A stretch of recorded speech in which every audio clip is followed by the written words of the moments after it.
Before I hear her voice, there's always a silence that makes me wonder whether there's even a connection. But then she's there. Ja, det er Inge. Hello, this is Inge. Dialing 13 digits on my landline puts me through to my mother, 4,000 miles across the ocean. Silences, more than anything, fill the space and time. I imagine the fiber optic cables reaching across the Atlantic Ocean seabed, snaking their way through the cold depths and mucky kelp forests. It's been over a year since I have been in the same room as her, on the same continent as her. There's a crackle on the line. Er du der? Kan du høre mig? I ask. Are you there? Can you hear me? Yes, she is there. Every call requires so much mustering of energy and effort. Most days I delay. I clean floors and windows, pay bills, weed the yard, start projects. Then it's too late to make the call. It's evening there, and she'll be watching a program, and I'd be interrupting. Sometimes I prepare a list of topics. My son's team won a game. I have to explain baseball since it's not played in Denmark, so bonus points for that. I painted my office. I tell her I have to walk the dogs at 6 a.m. because by 7 it's already too hot. A reality that she struggles to comprehend, having lived her entire life in a more coastal, temperate climate where weather is more about wind than a number on a scale, Fahrenheit or Celsius. We went to a barbecue, I say. I need to explain barbecue, so that fills a few minutes. Yes, people really do just eat burgers and hot dogs and mayonnaise-dressed macaroni, which they call salad. I talk about people she has never met and people she will never meet, places she's never been and will never go. We went hiking, I say. We saw snakes soaking up the sun on a boulder and red-winged blackbirds sprawling by the side of the creek. I blabber on, filling the silence. Diarrhea of the mouth, my friends calls it. I don't talk about work. The kind of work I do is beyond her. And after 20 plus years away, I'd struggle to find the words in my native tongue. Mother tongue, it's called. I ask her how her dog is doing, and she tuts, alt for godt, much too well, as though it's someone else who pampers her dog. At age 12, my mother slaughtered chickens on their small family farm. She remembers the way they would look at her, pinned down on the wood stump before she swung the axe. But they needed to eat. She plucked feathers for hours. I was 8 when I first lost my mother.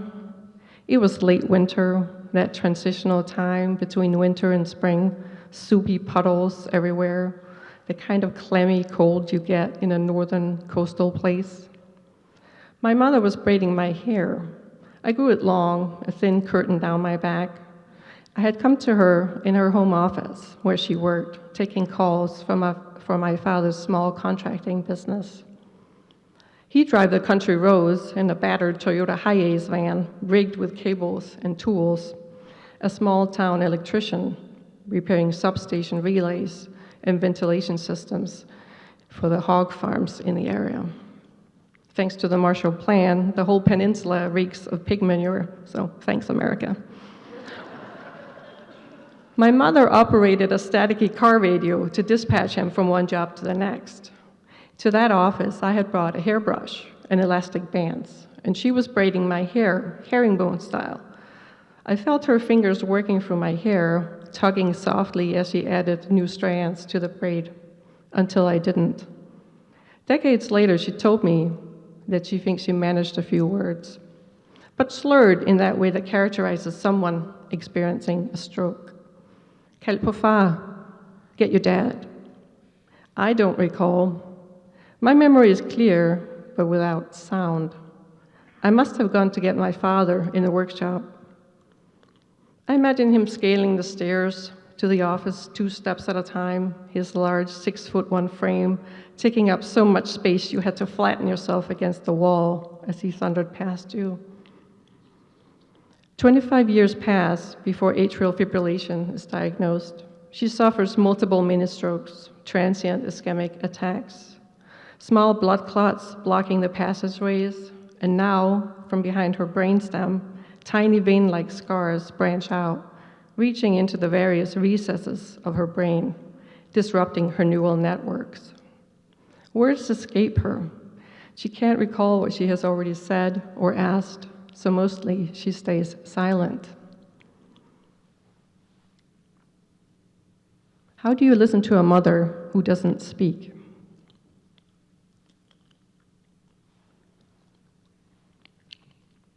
I like to think of myself as someone who is comfortable with silence, who understands it even. For several years, I worked with refugees who struggled with words, not just because they were learning English, but because words demand that things be spoken out loud, things that are too painful and horrific for words. In the elder circle we hosted, women would introduce themselves by their name and the number of children they gave birth to and the number they still had. I have 6 children, now 4. There was grace in the silence they shared after those introductions. They held space for one another before anyone started using that phrase. But I struggle with my mother's silence, though the truth is our relationship was never that verbal. Once, when I was a young child, a vagabond passed through town. My mother paid him to pick up branches or sharpen kitchen knives, as people did back then. And at dinner time, there he was, on the pine bench right beside me at the kitchen table, his body odor taking up a space of his own. He ate heartily the fricadella and granada, the meatballs and creamed green peas that my mother had served. When he drank from the jar of pickles, I looked at my mother in alarm. She didn't say a word, just looked at me, and I knew to hold my tongue. There never were many words to listen to. She did things, she made things, she held her babies, she picked gooseberries and elderberries, made jam and juice. She peeled potatoes, so many potatoes. She tenderized cuts of meat with a small steel mallet and cooked a goulash that my friends stayed over for and for which she never used a recipe. She stirred the soup, the porridge, the honey into chamomile tea to soothe our throats. She spoon-fed cod liver oil to her pale, sulking daughters who turned their heads from her old country ways. Much later, she turned my old bedroom into a plant nursery, tending plants that looked dead to everyone else, setting them in the western-facing window to heal in the afternoon sun.